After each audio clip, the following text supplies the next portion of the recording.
Behold, Jeremy's razors. Yes, they're real. Yes, they're fabulous. But Jeremy, you say, you're a svelte silver fox with a salt and pepper beard that's the envy of lesser men. You're damn right I am. And I want to be clear that shaving with a Jeremy's razor won't actually make you look more like me. Yes, you're giving me fierce, you're giving me power. Could make you look more like this guy, though. And that's the most homoerotic moment you'll ever get from a Jeremy's razor commercial. What kind of man shaves with a Jeremy's razor? I don't know. How about cowboys, firefighters, those guys that shot Osama bin Laden? I mean, no, none of those guys have ever even heard of a Jeremy's razor, but imagine how much more manly they'd be if they had. Our country's in trouble. Conservatives are being canceled by Hollywood, the media, universities, and now Harry's razors. Stop giving your money to woke corporations who don't think you deserve their product. Give it to me instead.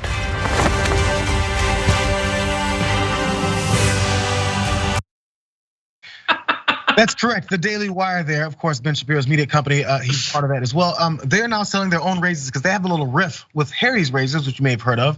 They're a little bit too woke, a little bit too lib for them. Harry's dropped the Daily Wire from their business ventures and their partnerships because of their stances, and people did point that out. But also the Daily Wire ad does go into the explanation as to why they now have this beef. Watch more.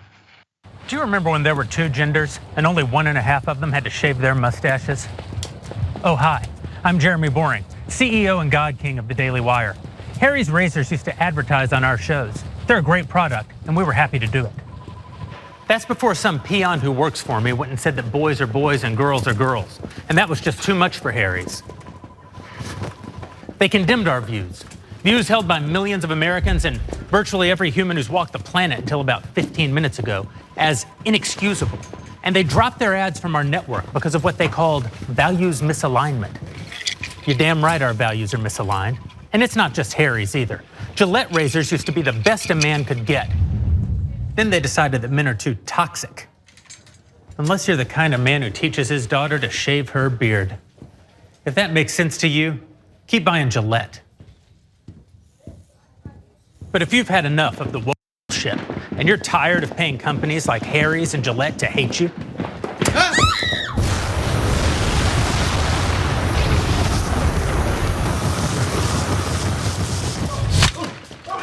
then buy my new razor instead. And he's so badass. So there's more about that backstory. He mentioned Gillette there also as well. So here's some of the ending of these partnerships with all these razor companies, because someone did point out what was going on at the Daily Wire to Harry's, and they responded. Let's go to this tweet. This one person said, Harry's is sponsoring Michael Knowles, the same Michael Knowles who is spreading homophobic and transphobic content. He had Joseph Nicolosi Jr. as a guest on his show and equates being trans to having schizophrenia.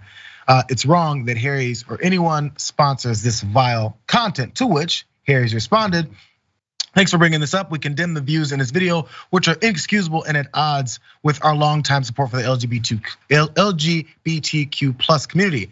We've ended our relationship with this show and are looking into our sponsorships to prevent any values misalignment going forward. That's where all this beef came from. Michael Knowles was also seen in that ad as a cameo.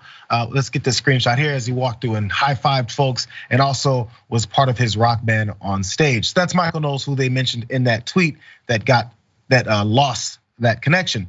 Also, Jeremy Boring then tweeted out more things about Harry's razors, and he said, Harry's makes great razors. That's why we've been proud to advertise them for years. We know Harry's doesn't share our values. Who cares? Economic decisions shouldn't be political decisions. But now Harry's has decided to declare that conservatives don't deserve great razors. Hey, guess what, Jeremy?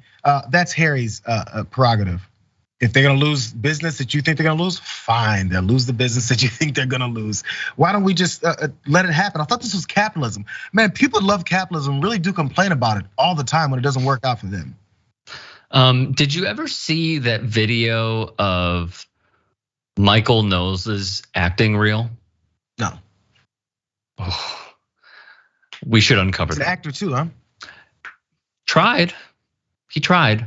It's good to see that he's finally getting back into the acting game, because I do feel like all of his shtick is just that. and a lot of people's on the Daily Wire, because we've already gone over in segments on this very show, how you can grift your way to the top off of conservatives' feelings, thinking that they are the victim, when really they just don't have any empathy. They don't know how to open their heart. So as I watch this, first off, the irony that this like dude that's trying to be machismo, and yep, there's Michael Knowles doing acting and sucking again. This guy, like, his last name being boring is kind of spot on. The jokes write themselves. But like, seeing conservatives go into razors, and then they're probably gonna go into like, yeah, just like seeing them try to like change the narrative on these sorts of things is kind of funny to me. Because all I see is probably what they see, which is a business opportunity to tap into conservatives' fear and then say, hey, well, you know, if you don't want to be woke, even though they never use that term in its correct context, excuse me, if you don't want to be woke and you don't want to be a liberal, buy my razor. There's no way to show that you are a conservative more than buying a snake oil salesman's razors. Well, just because of stances, not because it works well.